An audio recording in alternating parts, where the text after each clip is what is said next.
உறவுகளே, சொந்தங்களே, இந்த சுட்டரிக்கும் வெயிலில் நின்று இப்படியான ஒரு வரவேற்பை வழங்கிய உங்கள் அத்தனை பேருக்கும் போது என்னுடைய நன்றியை உங்களுடைய பொற்பாதங்களில் நான் சமர்ப்பிக்க கடமைப்பட்டிருக்கிறேன். இந்த வெயிலை நம்ம அடையணும் அப்படின்னா அடுத்தடுத்து வருகின்ற அந்த தலைமுறை நல்லா இருக்கணும். அதுதான் நம்முடைய ஆசை. அதான் நம்ம நம்முடைய தலைவர் எழுச்சி தமிழர் திருமாவளவன் அவர்களால் அனுப்பி வைக்கப்பட்டுள்ள இந்த தொகுதியில் இருந்து உங்களோடு உங்களாக, உங்களில் ஒருவனாக, உங்கள் வீட்டு பையனாக இருந்து சர்வீஸ் செய்வதற்காக, சேவை செய்வதற்காக தலைவர் அவர்கள் அனுப்பி வச்சிருக்கிறார்கள். மாண்புமிகு முதல்வர் அவர்கள் அவருடைய வாழ்த்துக்களோடு இங்கே நான் வந்திருக்கிறேன். கேப்டன் அவர்களுடைய வாழ்த்துக்களோடு நான் இங்கே வந்திருக்கிறோம்.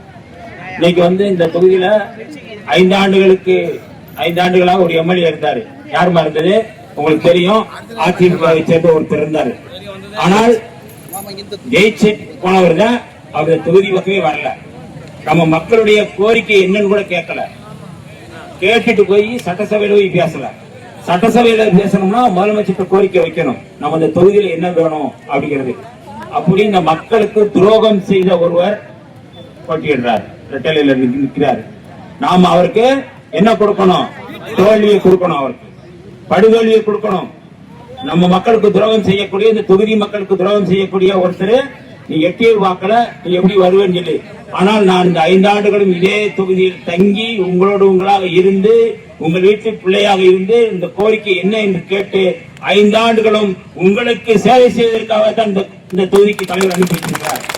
என்ன இந்த தொகுதி என்ன பிரச்சனை இருந்தாலும் அந்த பிரச்சனையை கேட்டு நம்முடைய முதல்வர், மாண்புமிகு முதல்வர் அவர்கள்ட்ட சொல்லி அதை நிறைவேற்றுவதற்கு தான் நான் இங்க வந்திருக்கிறேன். அதனால நீங்க எந்த கவலைப்பட வேண்டிய அவசியம் இல்லை. எந்த பிரச்சனையானாலும் நிறைய கோரிக்கைகளை சொல்றாங்க. ரோடு பிரச்சனை இருக்குன்னு சொல்றாங்க, ரேஷன் கடை இருக்குன்னு சொல்றாங்க, மினி பஸ் போகணுன்றாங்க. இதெல்லாம் பல்வேறு கிராமங்கள்ல இருக்குன்னாங்க. அதை சட்டசபையில பேசி கட்டாயம் இதை உடனடியாக தீர்த்து வைக்கக்கூடிய ஒருவனாக நான் இருக்குவேன். இது முதல்ல. 2வது, நிறைய நம்ம பசங்க படிச்சுட்டு வேலை இல்லாம வெளியூர் போறாங்க. நம்ம பசங்க நிறைய இந்த தொகுதியில் இருக்கிற எல்லாருமே சென்னைக்கு போறாங்க, மற்ற ஊருக்கு போறாங்க, எல்லாருக்கும் போறாங்க. அதுக்கு காரணம் என்ன அப்படின்னா, இங்க தொழிற்சாலைகள் இல்ல. நான் முதல்ல வந்த உடனே திண்டிவனம் தொகுதியில் நிறைய தொழிற்சாலைகளை உருவாக்கி படிக்கிற பிள்ளைகளுக்கு இங்கே வேலை வாய்ப்பை உருவாக்கும் என்று நான் வாக்குறுதி தருகிறேன் என்று சொல்லியிருக்கிறாங்க. நிறைய சவுக்கு மரங்கள் இருக்கு. சவுக்கு மரங்கள்ல அது காகித தொழிற்சாலையாக மாற்றி அங்க ஒரு தொழிற்சாலை உருவாக்கும் சொல்லியிருக்கிறேன். இங்க ஆபீஸும் போட்டோம். இங்கே நாங்க ஆபீஸ் போட்டோம். வீடு இங்கே இருக்கு. 5 வருஷம் இங்கே இருந்து இந்த தொகுதிக்கு நல்லது செய்வதற்காக, மாணவர்களுக்கு, குழந்தை எல்லாருக்குமான சேவை செய்வதற்கான ஒரு வாய்ப்பை தர வேண்டும். உங்களுக்கு வேலை செய்வதற்காக இந்த 5 ஆண்டுகள் இருக்க போறேன். அதனால எல்லோரும் சிந்தாமல் ஒவ்வொரு வீடு வீடாக போய் நாம் என்ன சின்னத்துக்கு வாக்கு கேட்கணும்? என்ன சின்னம்?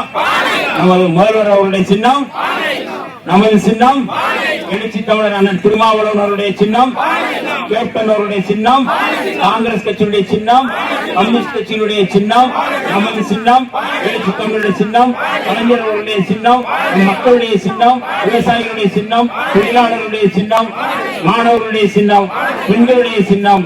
நம்முடைய முதல்வர் இப்பொழுது 1000 ரூபாய் உரிமை தொகை கொடுத்தார்ல, நீங்க 2000 ரூபாய்.